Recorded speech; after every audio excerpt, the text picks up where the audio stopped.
Hey everyone, it's Noodledog again, and I'm back from the void of space with a new video. One of the things that I enjoy as much as drawing art is studying art. Art history is extremely rich and paints a picture behind the picture. Understanding certain context can get one to understand what's going on in a given image. History is nothing but trends that bring themselves up before hiding for a little while. If you like an art style that you're seeing right now, it may have had its heyday sometime a while ago. One trend of art that's got a big resurgence and has had a big resurgence recently is anthropomorphism. While it takes many different forms, it's something that our ancestors consistently used in one way or another. From the obvious animals to things like stones, natural events, and even the stars in the sky. I'd say it's intrinsic to what we are as beings to cast personas onto non-human things. I mean, look at me. I'm cool as hell, right? Me aside though, going back to a couple thousand years may be a fun thing to look over, as far as anthropomorphism goes. Showing its relationship with humanity and talking about how it was perceived may be a good little journey we can all go on together. From the past to the present, we could even speculate what the future may hold for things like furries and other art types that fall under the category. So, with that said, let's have ourselves a little look at some art history. First, let's talk about what anthropomorphism is. A basic explanation is taking human elements and projecting them onto something that isn't exactly human.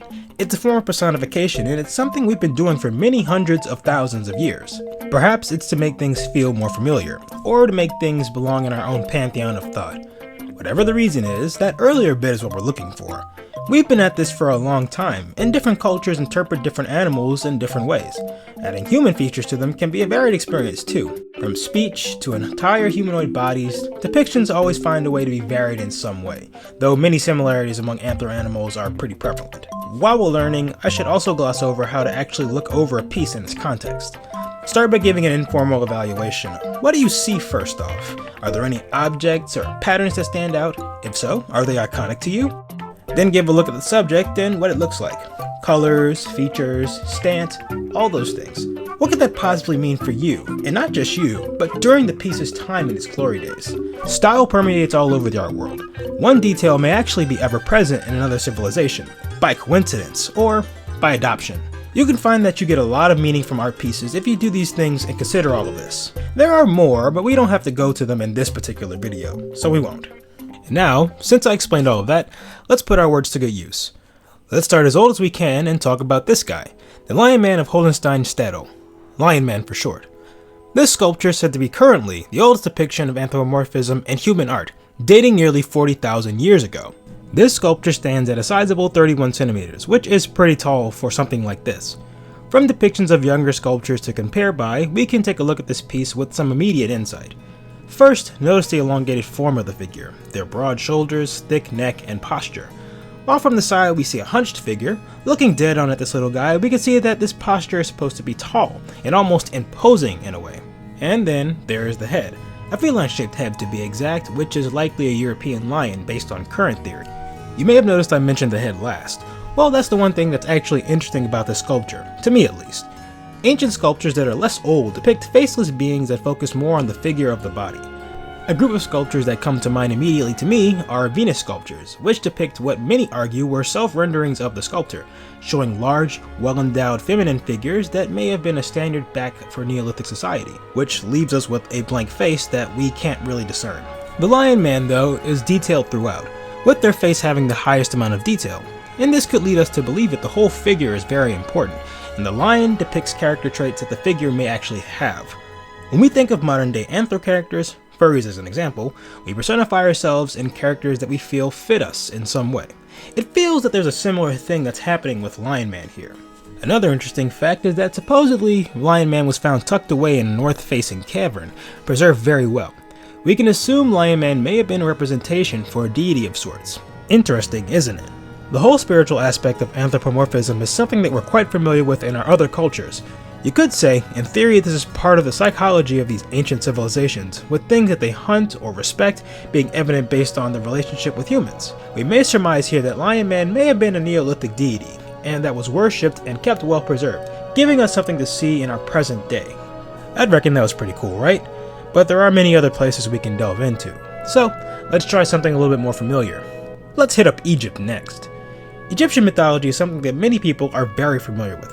I'm no Egyptian scholar myself, but the style of art is very specific, and is a base that sets the tone for other depictions of deities and the supernatural in other cultures. Let's have a look at some of the pantheon and get a general overview, shall we? Let's go ahead and look at Ra first, the sun god, depicted as a human with the head of a falcon.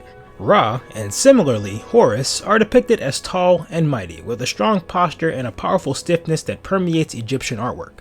The same posture was exhibited by Lion Man if you remember back in its description. This is a coincidence, but something that one can still take note of. Ra is the sun god, a deity that rules over all things, and Horus similarly rules the sky. This is something that will lead you to see a possible reason for a falcon as a depiction.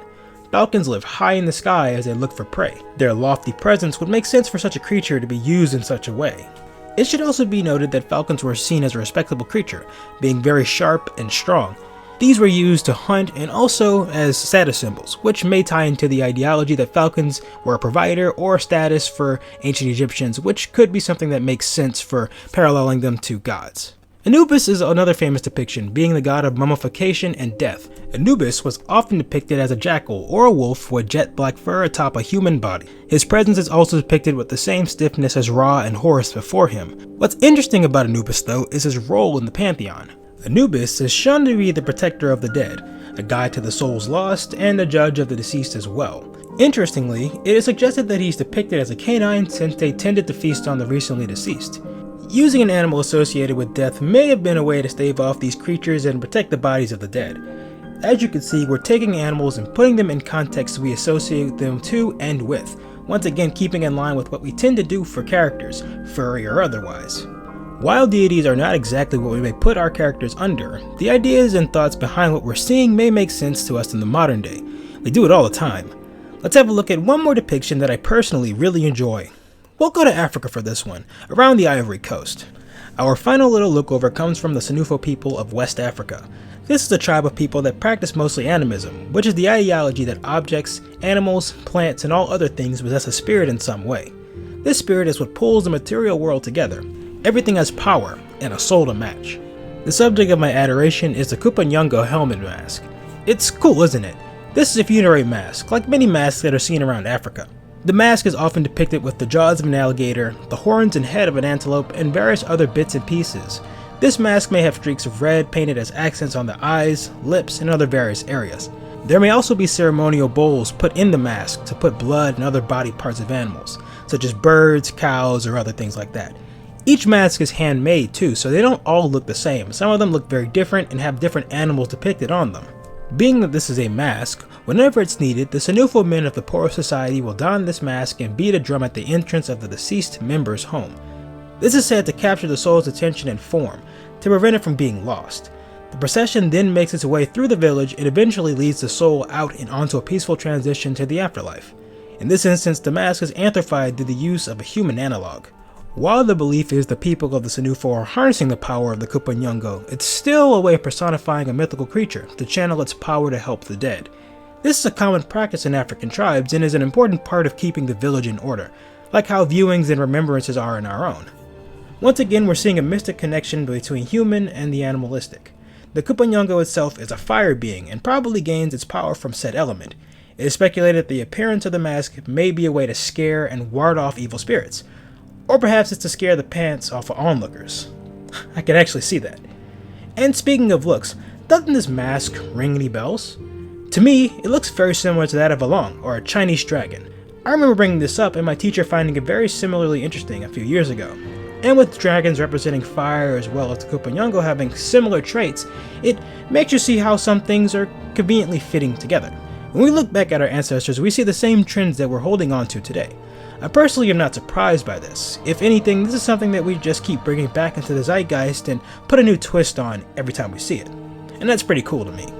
Making characters and putting attributes of ourselves, personally or objectively, on animals is something that we seem to do and continue to do. It's not a new thing. While we normally aren't ascribing such power to our personas and characters, normally, it's interesting to see that we're still going strong with something that history has continued to feature as a cornerstone of humanity. It's genuinely nice to see that it's something that brings many cultures together in some way then, and hopefully does the same in our current time. What does the future hold for us? I've got no idea. I couldn't tell you. All I can tell you is that hopefully something like this will continue to be shared among and beyond from this point on into the future. And we could hope to see that our personas live on in some way or another.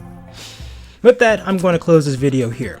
I hope you enjoyed the video, and if you did, leave it a like. I'm planning on doing more things like this in the future, and maybe I'll focus on a specific piece whenever I do it. If you haven't subscribed, subscribe, and look at my art tutorials and other videos that I might have. And comment down below and tell me what you'd like me to discuss or draw next. We've got another series brewing for you all, so try to stay tuned for that. If you want to see what I'm up to, I have a Twitch. I'm on every now and again, twitch.tv/Noodledog on YT, or Noodledog YT, I forget which one it is, I don't stream a whole lot. I'm playing Doom right now for some research for a comic, and I'll be playing some other various games as well. I don't actually know yet, but I'll figure something out. And follow me on social media. I post all my art and my art thoughts on there, and I frequently do so. You don't want to miss it. With that being said, I don't have anything else for you in this video, so I hope you guys have a good day. Thanks for watching. I've been Noodledog, and I'll see you all later.